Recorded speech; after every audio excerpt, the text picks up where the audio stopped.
여러분, 성경은 하나님을 사랑이라고 말합니다. 하나님을 사랑이라고 말해요. 사랑하지 아니하는 자는 하나님을 알지 못하나니 이는 하나님은 사랑이십니다. 여러분, 성경은 하나님을 또 빛이라고 말씀하십니다. 하나님은 빛이시라 그에게는 어둠이 조금도 없으시니라. 그럼 성경은 예수님을 믿는 저와 여러분, 하나님을 믿는 저와 여러분을 우리를 뭐라고 말할까요? 하나님의 자녀라고 말합니다. 영접하는 자, 곧 그 이름을 믿는 자들에게는 하나님의 자녀가 되는 권세를 주셨으니. 여러분, 성경은요, 예수 믿는 저와 여러분을 하나님의 자녀라고 말하면서 동시에 빛의 자녀라고 말합니다. 너희가 전에는 어둠이더니 이제는 주 안에서 빛이라, 빛의 자녀들처럼 행하라. 오늘 읽은 5장 8절의 말씀입니다. 너희가 전에는 어둠이었다. 어둠에 속했었다. 그런데 이제는 예수 그리스도를 믿고 주 안에서, 예수님 믿는 믿음 안에서 너희들은 빛이 되었다. 그러니 빛의 자녀들처럼 행하라. 빛의 자녀들처럼 살아라. 빛의 자녀들처럼 걸어가라. 이렇게 말씀하고 있는 겁니다. 성도 여러분, 인생의 목적은 어디에 있을까요? 우리들은 인생의 목적을 어디서 찾을 수 있을까요? 우리가 살면서 누구를 만나느냐, 무엇을 하면서 사느냐, 어디에서 사느냐라는 것은 중요합니다. 그것은 우리 인생에 굉장히 중요한 영향들을 미칩니다. 특별히 사람들은요, 돈에서 인생의 목적을 찾습니다. 여러분, 돈이 적지 않은 사람들에게 수단을 넘어서 인생의 목적이 되어 있는 것을 볼 수가 있습니다. 그러나 여러분, 돈이 우리들의 인생의 목적이 될 수는 없습니다. 우리가 누구를 만나는지도 중요하고 무엇을 하는지도 중요하고 어디서 사는지도 중요하지만 우리 인생의 목적은 하나님 안에서 찾아야 됩니다. 인생의 목적은 하나님 안에서 찾아야 돼요. 왠 줄 아십니까? 왜 인생의 목적을 왜 하나님 안에서 찾아야 되죠? 하나님이 창조하셨기 때문에 그래요. 하나님이 진정한 주권자로 모든 것을 창조하셨을 뿐만 아니라 다스리고 계시기 때문에 우리는 하나님의 통치 아래서 살아가고 있기 때문에 우리는 우리 인생의 목적을 영원하신 하나님 안에서 우리들의 인생의 목적을 찾아야만 된다라고 하는 겁니다. 하나님은요, 여러분 한 사람 한 사람, 우리 한 사람 한 사람을 분명한 목적을 가지고 창조하셨습니다. 모든 사람들은 다 다릅니다. 여러분과 똑같은 사람이 지구상에 한 사람도 없습니다. 하나님은 여러분을 향한 목적을 가지고 계신다고 성경은 분명히 말씀합니다. 여러분, 하나님은 저와 여러분을요, 하나님의 자녀로 만드셨는데 영원한 하나님의 자녀로 만드셨어요. 우리가 예수님을 믿을 때 하나님은 우리를 영원한 하나님의 자녀라고 그렇게 받아주셨고 그렇게 선포해 주셨어요. 나는 하나님의 자녀답지 못한데 하나님은 너는 내 자녀야. 너는 하나님의 자녀라고 말씀하십니다. 하나님의 호적에 우리들의 이름을 기록해 놓았습니다. 영원히 지어지지 않는 하나님의 호적에 우리를 기록해 놨어요. 우리를 하나님의 자녀로 삼아 주셨어요. 나는 하나님의 자녀답게 살지 못하는데 그런 우리를 향해서 하나님은 너는 하나님의 자녀라고 말하는 거예요. 여러분, 하나님은 우리의 신분을 하나님의 자녀로 삼아주셨습니다. 그런데 거기서 끝나지 않아요. 하나님은 저와 여러분을요, 예수 믿고 영접한 우리들을 하나님의 자녀로 삼으신 다음에 거기서 끝나지 않고요, 우리를 하나님의 자녀답게 빚어가십니다. 우리를 하나님의 자녀답게 성장하도록 역사하시고 그렇게 일하시고 인도하시는 일을 쉬지 않으십니다. 여러분, 우리는 그 사실을 기억해야 됩니다. 내가 예수 믿고 구원받았으니 다 끝났다, 다 됐다. 아닙니다. 하나님이 여러분을 그냥 놔두시지 않으십니다. 하나님은요, 여러분을 왜 하나님의 자녀로 삼으셨느냐면 하나님의 자녀답게 만들기 위해서 그렇습니다. 여러분, 우리는요, 신분은 하나님의 자녀인데 삶은 개망나니 같은 그런 자녀를 하나님이 원하는 게 아니에요.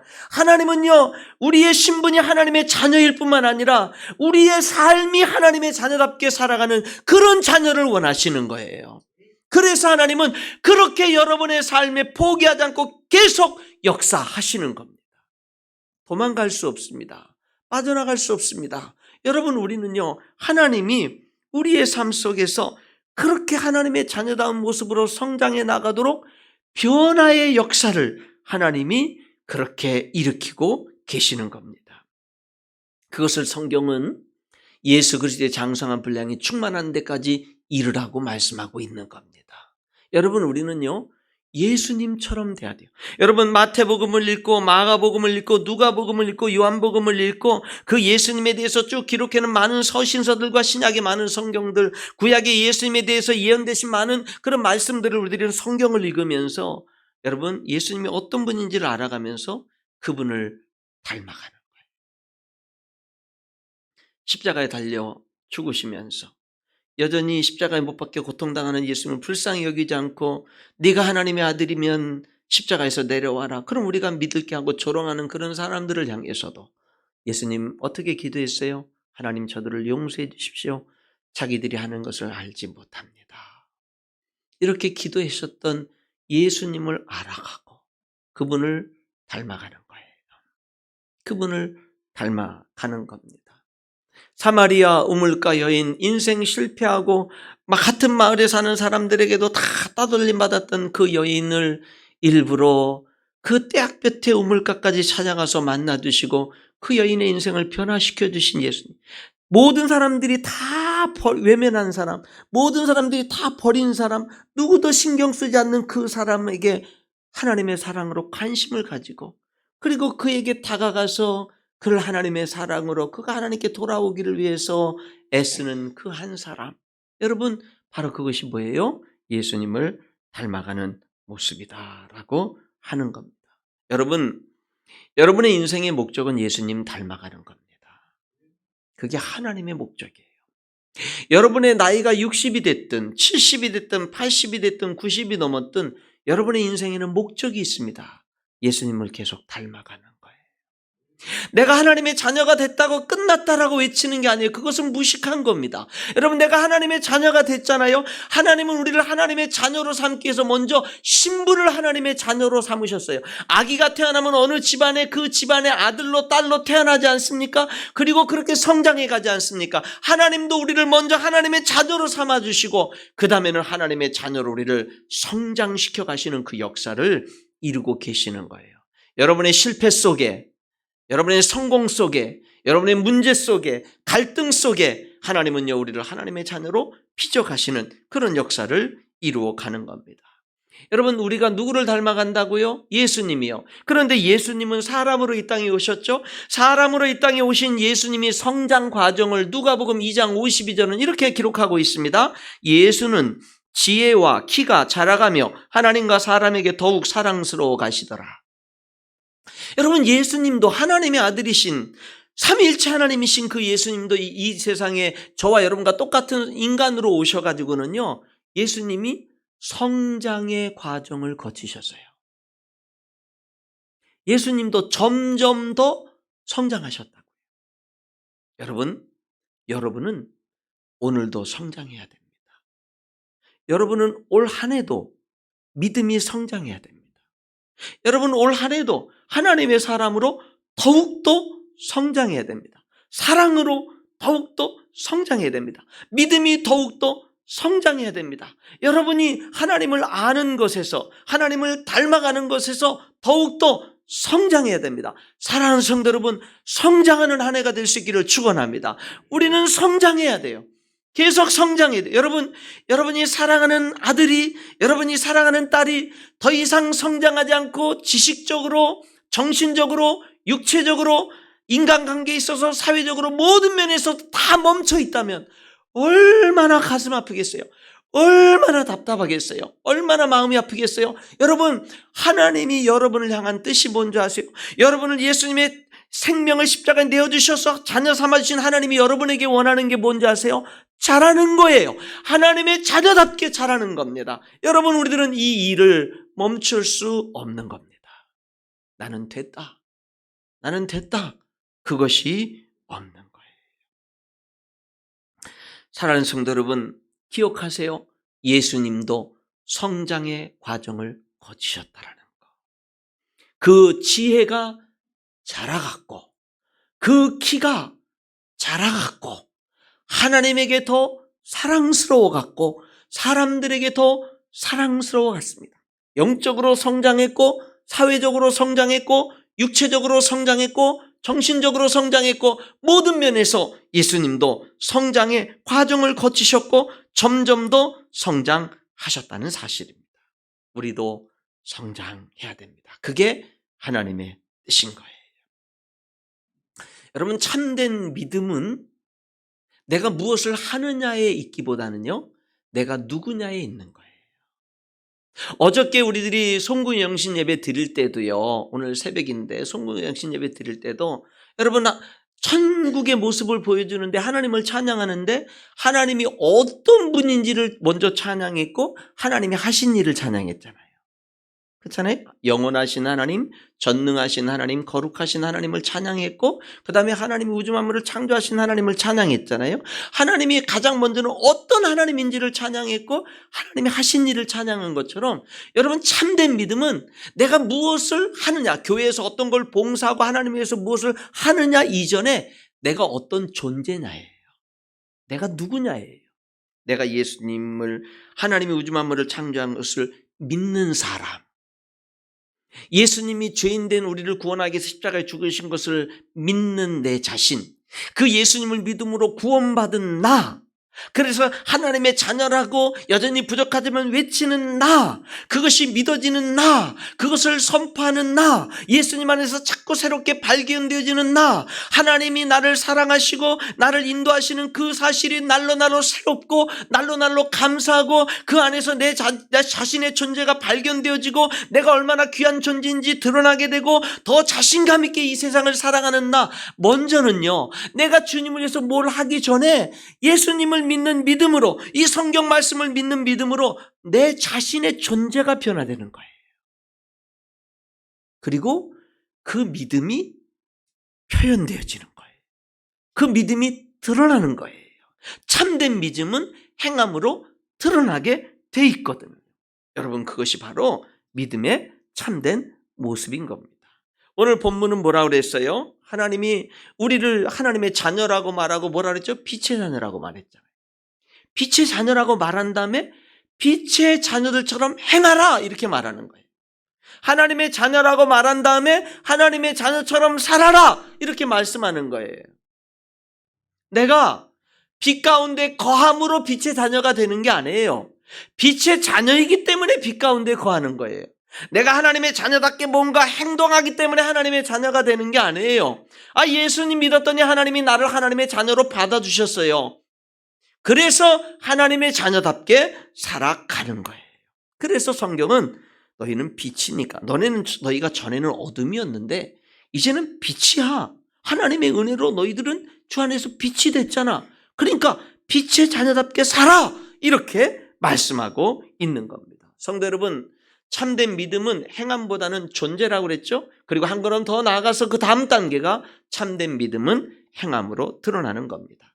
야고보서 2장 7절에 이와 같이 행함이 없는 믿음은 그 자체가 죽은 것이라 말씀했습니다. 여러분, 정말 믿는다면 행함이 따라오는 겁니다. 그래서 그리스도인의 삶에서 행함이 중요한 겁니다. 그래서 올 한 해 우리 교회는요, 믿음을 표현하는 해로 올 한 해 표를 정했습니다. 여러분 한번 외쳐보시죠. 믿음을 표현하자. 그러니까 앞에 믿음을 이렇게 하고 한테 보셨다가 표현하자. 이래야 강조가 되는 것 같아요. 한번 외쳐보죠. 시작. 믿음을 표현하자. 할렐루야. 그래서 3-4번은 해야 되잖아요. 우리 2번 더 해보겠습니다. 시작. 믿음을 표현하자. 믿음을 표현하자. 할렐루야. 올 한 해 여러분 믿음을 표현하는, 적극적으로 믿음을 표현하는 한 해가 될 수 있기를 축원합니다. 믿음을 잘 표현하려면 하나님 안에서 내가 어떤 존재인지가 분명해야 돼요. 그게 먼저예요. 믿음의 고백이 분명해야 돼요. 그래야 믿음을 표현할 수가 있는 겁니다. 여러분, 어저께 송구영신 예배를 드리는데 우리 사진관을 운영하는 우리 형제에게 제가 부탁을 했어요. 올해는 2022년도 송구영신 예배 때는 예배가 마친 다음에 전성도 사진 촬영을 하고 싶다. 그러니까 혹시 좀 봉사해 줄 수 있겠느냐. 그랬어요. 뭐 부담되면은 다른 선약이 있으면 괜찮고, 뭐 요즘 스마트폰 화질 좋으니까 스마트폰으로 찍어도 되고, 거기에 대해서 나는 아무런 그런 자유함이 있으니까, 그러니까 우리 형제가 사진 그 일이 전문가니까 사진을 이렇게 단체 사진을 찍어줄 수 있겠느냐, 그렇게 섬길 수 있겠느냐. 그랬더니 대답이 왔어요. 목사님, 제가 그렇게 기쁘게 하겠습니다. 근데 이분이 한 걸음 더 나가서 이렇게 얘기하는 거예요. 목사님, 이왕이면 말씀 카드 안 뽑나요? 뽑죠. 그럼 말씀 카드 뽑은 다음에 그 말씀 카드 들고 같이 한번 이렇게 개인적으로나 가족적으로 이렇게 사진 찍으면 어떨까요? 나 거기까지 생각 못 했는데, 그렇게 하면 좋겠다고 하면서, 그럼 너무 좋겠다고. 그랬더니요, 몇 시간 전에 와가지고 사진관에 있는 그 기기들, 이런 것들 다 설치해 놓고 사진 찍고 찍은 사람들이 다 볼 수 있게끔 하고, 그래서 마음에 안 들면 다시 찍고 이러면서, 그렇게 봉사를 하는 거예요. 그래서 너무 감사한 거예요. 몇 시간 전부터 와가지고 그렇게 하는 모습이 너무 감사한데, 나중에 얘기를 하다 보니까 뭐라 그런지 아세요? 이게 자기의 첫 번째 버킷리스트래요. 그게 자기의, 그러니까 내가 원한 것보다 요청한 것보다 더 많은 걸 하는 거예요. 본인의 버킷리스트다 이 말이에요. 여러분 버킷리스트 다 써서 내셔야 됩니다. 여러분 저를 잘 아시죠? 끝까지 물고 늘어지는 거. 그러시죠? 한번 하면은 끝까지 물고 늘어집니다. 그래서 나중에 제가 1월 달까지는 참고 견디면서 기다릴 겁니다. 1월 달까지. 근데 2월 달이 넘어가는 순간부터 다 체크를 하면서 그거를 다시금 저희들이 타입 붙여서 명함식으로 해서 여러분들이 써낸 거를 앞뒤로 해가지고 여러분들에게 다시 다 나눠드릴 거예요. 그래서 여러분들이 지갑에 가지고 여러분들의 버킷리스트 써낸 거를 지갑에 가지고 다닐 수 있도록 그렇게 해드리고 A4 용지 반쪽 정도 사이즈로 해서도 그거를 다시 타입 붙여서 여러분들에게 성경책 사이에 끼워 다녀서 잊어버리지 않도록, 결코 잊어버리지 않고 올 한해 반드시 실천할 수 있도록 여러분 만반의 준비를 다 하고 있어요. 그러니까 여러분들은 그거를 써내면 되는 것입니다. 써내면 돼요. 예. 좋게 말할 때 써내시면 좋습니다. 1월 달 안에 그렇게 써내시면 되겠는데, 제가 이거를요, 저 바깥에 그 샘플을 12가지 써놨잖아요. 그거 쓰는 건 어렵지 않았거든요. 근데 내가 쓰려고 하니까 이게 어려운 거예요. 그래서 저도요, 지금 계속 갖고 다니거든요. 버킷리스트를 갖고 다니는데, 지금까지 새벽기도 끝나고 무릎 꿇고 계속 쓰는데 지금까지 7개밖에 못 썼어요. 아직까지 저도 이실 짓고 하는 겁니다. 7개밖에 못 썼거든요. 여러분 제가 쓴 것 가운데 하나는 뭐냐면은, 제가 7가지 쓴 것 가운데 하나는 뭐냐면, 제게 명함이 있는데 전도용 명함이 있어요. 저는 전도용 명함을, 이 복음의 전함에서 전도용 명함을 만들었는데, 여러분들도 그 성도들도 만들 수 있게, 인천열린교회 안수 집사 누구, 권사 누구, 집사 누구, 이렇게 하면서 자기를 그 명함을 이렇게 해놓고 하면은 거기에는 이렇게 당신 행복했으면 좋겠습니다. 좋은 글귀도 있고, 거기에 QR코드를 찍으면은 우리나라 유명한 연예인들이나 유명한 사람들이 하나님을 고백하는, 하나님을 믿게 된 그런 신앙 고백들이 한 15분 내외로 이렇게 영상들이 또 있어서 전도하기에, 그 명함을 주면은 전도하기에 좋은, 그래서 요거 QR코드 꼭 찍어봐서 한번 보라고 이렇게 하면은 전도하기 좋은 그런 전도용 명함이 있어요. 저 같은 경우 150장인가 200장을 이제 10,000원에 만들었거든요. 거기 여러분들도 이 복음의 전함에 그 전도용 명함 이렇게 성도들 신청하는 거 있으니까 그렇게 하면 만들 수 있어요. 예배가 끝난 후에 저에게 목사님 그 전도용 명함 저한테 주세요. 그러면 제가 올 한 해 저의 버킷리스트가 뭐냐면, 이 전도용 명함 이렇게 묶음 있는 거를 올 한 해 12월 31일 전에 다 나눠주는 게 올 한 해 저의 버킷리스트 중에 하나입니다. 그래서 이거를 늘 갖고 다니면서 좀 조그맣고 괜찮은 조그만 어떤 선물들 갖고 다니면서 식당에 가거나 어디를 가거나 해서 사람들이 있을 때는 뭐 하냐면은요, 그 어떤 은행을 가거나 뭘 하거나 그런 일이 있을 때는 명함도 주면서 조그만 선물도 주면서 그렇게. 그래서 올 한 해 저의 버킷리스트 가운데 하나는 뭐냐면은 전도용 명함을 다 소진해서 새롭게 만드는 거예요. 그런 것이 하나. 그래서 오늘 일부 예배 때 여러분 중에서 누구든지 이 전도용 명함이 궁금하시면 제가 드리겠습니다 그랬더니 우리 집사님 한 분이 목사님 주시죠. 잊지 않고, 그런 분들이 계시는데 다른 분들은 다 잊어버리고 그냥 가셨어요. 어쨌든 오늘도 이 2부 예배 때 하실 분들이 많이 있을 것 같아서 이렇게 많이 또 준비를 하고 있습니다. 당신이 더 행복했으면 좋겠습니다. 검색창에 들어볼까를 검색해 보세요. 그리고 당신이 더 행복해지는 이야기가 있습니다. QR코드 이런 것들이 쭉 있고, 이 뒷면에는 제 간단한 소개 이런 것들이 돼 있는 거거든요. 그래서 그렇게 저는 그 버킷리스트 가운데 그런 걸 하나를 하려고 하는데, 여러분들에게 좋은 버킷리스트 하나를 제가 여러분들의 고민을 12가지나 해야 되니까 덜어주기 위해서 하나를 제가 제안할 테니까 가능한 한 이거는 다 하시면 좋겠어요. 다. 좋죠? 그렇죠? 다 이미 써내신 분들 추가로 하시면 돼요. 13가지로. 그렇게 하면 되는데, 여러분 뭐냐면 올해 12월 31일까지 매주마다 교회 청소를 하는데 내가 개인이 혼자 예배당을 한번 청소해 보는 거, 아니면 우리 가족이 다 함께 와서 예배당을 청소해 보는 거, 이거는 굉장히 좋은 버킷리스트가 될 것 같아요. 주님을 사랑하는 표현, 교회를 사랑하는 표현, 성도를 사랑하는 표현에 있어서 너무 좋을 것 같아요. 그래서 이게 그냥 벌떼같이 다음 주에 여러분 52주 청소 이렇게 해가지고 거기에다 이름을 쓰게 붙여놓을 거예요. 제가요. 붙여놓을 거거든요. 그럼 여러분들이 하고 싶은 사람은 이렇게 다 쓰면 되는데, 이게 52주가 다 꽉 차가지고 기간별로 청소하면서 돌아가는 일이 없었으면 좋겠어요. 할렐루야. 우리 성가대가 역시 성령 충만하시네요. 어쨌든 안 채워지면 계속 기간별로 돌아갈 건데, 그 채워진 난들은 건너뛰면서 이렇게 할 건데, 그냥 더 이상 우리 교회가 이 기간별로 청소하는 게 없어지는. 왜? 개인이 청소. 여러분, 이 예배당 앞에서부터 저 화장실까지요, 혼자 할 수 있어요. 저 많이 해봤어요. 전도사 때는요, 수요일날 청소가 다 전도사가 혼자 다 하는 거예요. 예, 그랬거든요. 수없이 해봤고, 어저께 제가 그랬어요. 어저께 우리 목사님들 세 분이서 청소 싹 했어요. 화장실까지 다 했어요. 그냥 얘기하는 게 아니에요. 하고 얘기하는 거예요. 하고 얘기하는 거예요. 제가 그런 마음을 가졌는데 우리 김영태 목사님이 내가 혼자라도 하려고 합니다. 또 그러더라고요. 같은 마음을 가졌더라고요. 또 그래서 우리 목사님들이 같이 하자. 그래서 그냥 청소를 토요일 날 10시에 모여가지고 그냥 쫙 청소해요. 주사모님이 와서 와 깨끗하다고, 밟을 수가 없겠다고 막 이 정도로 그렇게 깨끗하게 하고, 우리 누군지는 모르지만 그 범인은 알지 못하면 남자들 화장실 소변기에다가 뭐예요, 음료수 먹고 그 찌꺼기를 소변기에다 버렸어요. 물이 안 빠지잖아요. 제가요 나무젓가락 2개 가지고요 일일이 다 파서 그냥 전부 다 그거 다 팔았습니다. 아주 깨끗하게. 여자분들도 한번 가서 보시면 됩니다. 얼마나 깨끗이 하는지. 그럴 수 있어요. 여러분들에게 한 가지 제안하는 것이 뭐냐면 교회 청소하는 거예요. 이거 정말 좋은 방법일 것 같고요. 또 하나 제가 제안할 수 있는 게 있는데, 이것도 좀 많은 분들이 감동을 받고 함께 했으면 좋겠는데, 어느 날 어느 집사님이 저한테 와서 목사님, 우리 가정에서 선교 지역을 한 곳을 섬기기를 원합니다. 매달 5만 원씩 해서 섬기기를 원하는데 추천해 주세요. 그래서 물론 우리 교회 각 기관들이, 구역들이 선교 지역을 섬기잖아요. 근데 그거를 어떻게 하는 거죠? 개인이 하거나 아니면 가정이 해보는 거예요.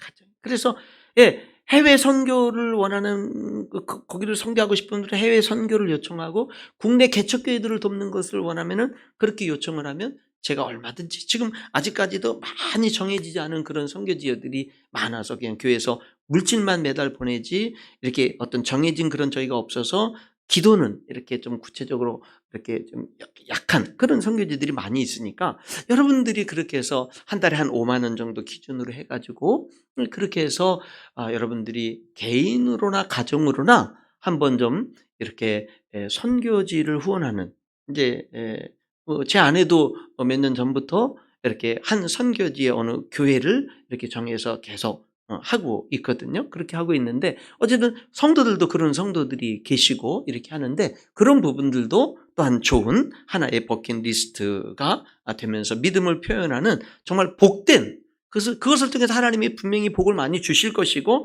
또 그렇게 하는 행하는 그 자체를 통한 축복이 분명히 임하게 될 줄 알아요. 여러분, 이 버킷리스트는 올 한 해에 우리 교회 믿음을 표현하는 이 표를 실체적으로 실천하기 위해서 함께 하고 있는 겁니다. 여러분들이 버킷리스트를요, 크게 생각하지 말고 올 한 해는 내가 예배 지각하지 않기, 이런 버킷리스트를 여러분들이 정해볼 수도 있어요. 물론 그래도 지각할 수 있겠죠. 그래도 지각하면 뭐 하는 거예요? 내가 100점 못 맞아도 90점 이상을 맞는다든지 목표를 정하고 도전하는 게 중요한 거예요. 완전히 그걸 이루지 못한다고 정죄감, 자책감을 갖는 게 아니라 목표를 정하고 도전하는 게 중요한 거예요. 그렇게 함으로 우리들은 성장해 가기 때문에 그런 겁니다. 여러분, 내 배우자가 정말 좋아하는 게 뭔지를 한번 찾고 찾아봐가지고 정말로 올해 안에 한번 배우자의 그 좋아하는 것을 통해서 배우자를 섬기고 깜짝 기쁘게 놀라게 해주는 거, 이런 것들도 버킷리스트가 될 수도 있고요. 정말로 부모님을 기쁘게 해드리는 거, 정말 자녀들에게 한번 기분 좋은 용돈을 주는 거, 아니면 우리 교회 안에 어떤 한 사람, 내 마음에 가는 어떤 한 성도, 그 한 성도나 그 가정을 내가 마음껏 한번 섬기면서 식사하면서 아니면 선물도 주면서 교제하는 그런 시간을 갖는다면 우리가 또 얼마나 서로 격려가 되고 교회의 하나됨을 확인하는 그런 것이, 그런 한 번에 1년에 한 번 있는 그 시간들이 얼마나 귀한 하나님의 축복의 역사들이 이루어지게 될 것인가라고 하는 거죠. 직장에서도 마찬가지입니다. 내가 이 직장의 동료들을 내가 어떻게 섬길 수 있을까, 기쁘게 어떻게 섬길 수 있을까라는 걸 찾아봐서 버킷리스트로 우리들이 할 수도 있다라고 하는 거예요. 여러분, 믿음의 참된 모습은 뭐라고요? 믿음의 참된 모습은 무엇을 하느냐 이전에 존재예요. 그런데 그 다음의 모습은, 참된 믿음은 행함으로 연결되는 거예요. 그래서 우리들은 우리들의 믿음을 표현하는 겁니다. 오늘 여기 에베소서 5장 8절을 읽었잖아요. 그 이후에 쭉 일어나는 게 뭔지 아세요? 빛의 자녀로의 삶이 가정에서 어떻게 나타나야 되는지, 일터에서 어떻게 나타나야 되는지, 영적인 생활에서 어떻게 나타나야 되는지가 쭉 얘기되고 있어요. 5장 22절로 6장 4절까지 아내는 남편에게 복종하기를 교회가 그리스도께 하듯 하라. 남편을 아내 사랑하기를 예수님이 교회를 사랑해서 자신을 십자가에서 생명을 내어주신 것 같이 사랑해라. 자녀는 부모를 공경하고 주 안에서 순종해라. 부모는 자녀를 노엽게 하지 말고 하나님의 말씀과 훈계로 양육해라. 일터에서는 어떻게 해요? 종들은 상전에게 순종하기를 눈가림식으로 하지 말고 진심으로 성실함으로 일해라. 그리고 주인들은 하늘에 진정한 주인 하나님이 계심을 알고 종들을 위협하지 말아라. 여러분, 그리고 영적인 생활에서는 뭐라고 얘기합니까? 우리들의 싸움은 영적인 싸움이니까 영적인 싸움을 싸우라. 혈과 육, 사람과 싸우지 말고 사탄과의 영적인 싸움을 싸우라. 전신갑주를 입어라. 진리로 무장하고 하나님의 의로 무장하고 예수님의 복음을 전할 준비를 하고 믿음으로 사탄의 공격을 막아내고 말씀으로 사탄을 무찌르고, 이런 말씀들, 그리고 서로 기도하고 특별히 하나님의 일꾼들을 위해서 기도하라. 이런 것들이 영적인 생활과 영적인 싸움에서 우리들이 실체적으로 얘기하는 거예요. 여러분, 이와 같은 모든 삶은요, 교회 안에서만의 삶이 아니에요. 이것은요, 가정에서의 삶이고 일터에서의 삶이고 학교에서의 삶을 얘기하는 거예요. 여러분, 우리들의 믿음은 어디서 표현되는 거예요? 교회 안에서도 표현되지만 교회 안에서만 표현되는 게 아니라 바깥에 쫙 펼쳐나가면서 우리들의 믿음이 표현되어져야 되는 거예요. 우리의 일상의 삶 속에서 표현되어져야 되는 겁니다. 빛의 자녀로서 행하지 말아야 될 것이 음행과 온갖 더러운 것과 탐욕은 이름조차 부르지 마라. 이는 성도의 마땅한 바라고 3절에 이야기합니다. 여러분, 음행과 더러운 것과 탐욕은 이름조차 부르지 말라는 거예요. 여러분, 헬라 시대, 이 성경이 기록될 헬라 시대, 로마 시대는요, 도덕적인 수준이 굉장히 낮았습니다. 이런 음행이나 이런 것들은요, 죄로 여기질 않았어요. 대수롭게 여기질 않았습니다. 그냥 그렇게 큰 문제로 여기질 않았어요. 그렇게 도덕적인 수준이 낮은 시대에 여기 사도 바울은 뭐라고 얘기하는 거예요? 그러나 하나님의 백성들은 달라. 너희들이 바깥의 세상에 나가면은 그런 음행과 온갖 더러운 것과 탐욕을 아무렇지도 않게 여기는 세상 속에 너희들이 살지만 너희들은 빛의 자녀야. 너희들은 그 이름조차 부르지 마. 그렇게 교회를 향해서 외치고 있는 겁니다. 11절에 뭐라고 하냐면 참여하지 않을 뿐만 아니라 도리어 책망해라. 이렇게 말씀하고 있는 겁니다. 성도 여러분, 우리들의 믿음은 세상에서 나타나야 됩니다. 세상에서 믿음으로 살아야 됩니다. 교회 안에 숨어버리면 안 돼요. 여러분, 상처가 있고 실패하더라도, 여러분 그 범죄 속에 넘어지더라도 우리들의 믿음은 세상에서 표현되어져야 돼요. 학교에서, 직장에서, 가정에서 우리들의 믿음은 표현되어져야 되는 겁니다. 왜? 세상에, 너희는 세상의 빛이라. 너희는 세상의 소금이라 말씀했기 때문에 그래요. 우리가 행해야 될 것은 뭡니까? 여러분, 특별히 여기 4장 28절에는요, 도둑질하는 자는 다시 도둑질하지 마라. 그럼 끝났나요? 다시 도둑질하지 말고 가난한 사람들을 구제할 수 있도록 자기 손으로 수고해서 선한 일을 해라. 그러니까 그리스도인의 빛의 삶이 뭐예요? 도둑질하던 사람이 도둑질을 멈춘 것으로 오케이 만족하는 게 아니라 가난한 사람들을 돕기 위해서 도둑질하던 손이 열심히 땀 흘리며 성실하게 선한 일을 하는 거예요. 그 돈 버는 걸로 가난한 사람들을 도와주는 일, 그게 우리 빛의 자녀로서의 삶이라는 거예요. 여러분, 특별히 우리가 믿음을 표현하는 데 있어서 10절은 이렇게 말합니다. 주를 기쁘시게 할 것이 무엇인가 시험하여 보라. 여러분, 그러니까 저와 여러분이 어떻게 하면 하나님이 기뻐하시지? 여러분들이 고통 가운데 있어요. 여러분들이 아픔 가운데 있어요. 여러분들이 실패 가운데 있어요. 여러분들이 환난 가운데 있어요. 그래도 그 속에서 우리들은 무슨 질문을 던지는 거죠? 이 속에서 내가 어떻게 하면 하나님이 기뻐하시지? 그것을 시험해봐라. 그걸 고민해라. 내가 잘 나가고 내가 모든 것들이 형통할 때 그런 속에서 그 속에 빠져버리는 것이 아니라 이렇게 잘 나가고 모든 일이 형통한 이때 어떻게 하나님을 기쁘시게 할 수 있지? 관심이 여기에 있어야 되는 거예요. 어떻게 해야 하나님을 기쁘시게 할지. 왜? 우리는 빛의 자녀, 하나님의 자녀니까. 사도 바울은 고린도서 5장 8절에 그런즉 우리는 거하든지 떠나든지 주를 기쁘시게 하는 자 되기를 힘쓰노라 그랬어요. 사느냐 죽느냐보다 하나님을 기쁘게 하는 게 더 중요하다라고 말한 거예요. 그리고 우리들의 믿음을 표현하는 데 있어서 또 한 가지 말씀을 드린다면 감사합니다. 감사. 여기 여러분 4절의 말씀을 제가 읽어볼게요. 누추함과 어리석은 말이나 희롱의 말이 마땅치 아니하니 오히려 감사하는 말을 하라. 여러분, 하나님의 자녀로서 누추함과 어리석은 말, 희롱의 말 마땅치 않습니다. 속이는 말, 헛된 말, 하나님의 진노가 임합니다. 우리는 참된 말, 선한 말, 은혜를 끼치는 말을 하라고 4장 29절에 말해요. 무엇보다도 감사하는 말을 하라고 합니다. 여러분, 적극적으로 감사하는 거예요. 올 한 해 여러분, 우리들이 어떻게 우리들의 믿음을 표현하는 거예요? 감사하는 거예요. 자꾸 감사하는 거예요. 가정에서도 그래서 여러분, 올 한 해 여러분들의 버킷리스트 가운데 내가 하루에 3번 이상은 감사를 말로 표현하기, 이런 것들도 버킷리스트에, 아니면 그것조차 어려우면 하루에 한 번 이상은 누구에겐가 감사라는 말을 하기, 이렇게 우리들이 버킷리스트도 정할 수가 있는 겁니다. 말씀의 결론을 맺겠습니다. 성도 여러분, 하나님이 우리를요, 하나님의 자녀로 삼으셨어요. 영원한 하나님의 자녀로. 우리를 영원한 하나님의 자녀로 삼으신 하나님은 그것으로 다 됐다라고 하지 않으셨어요. 우리가 하나님의 자녀답게 되기를 빚어가십니다. 그렇게 여러분의 삶 속에서 역사해요. 그래서 우리는요, 하나님의 자녀로 예수님의 형상을 따라서 계속 자라가야 돼요.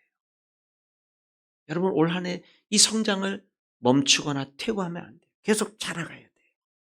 예수님도 성장의 과정을 거치셨습니다. 완전하지 않아도 괜찮아요. 성장하면 돼요. 성장하면 돼요. 그것이 하나님을 기쁘시게 하고 영광을 돌리는 겁니다. 여러분이 누구예요? 하나님의 자녀입니다. 여러분이 누구예요? 빛의 자녀입니다. 하나님의 자녀처럼 성장하고 그렇게 살아갈 수 있기를 축원합니다. 빛의 자녀로 그렇게 올 한 해 외치면서 그렇게 살아가고 믿음을 표현하고 그렇게 자라가는 저와 여러분이 될 수 있기를 주님의 이름으로 축원합니다. 기도하겠습니다.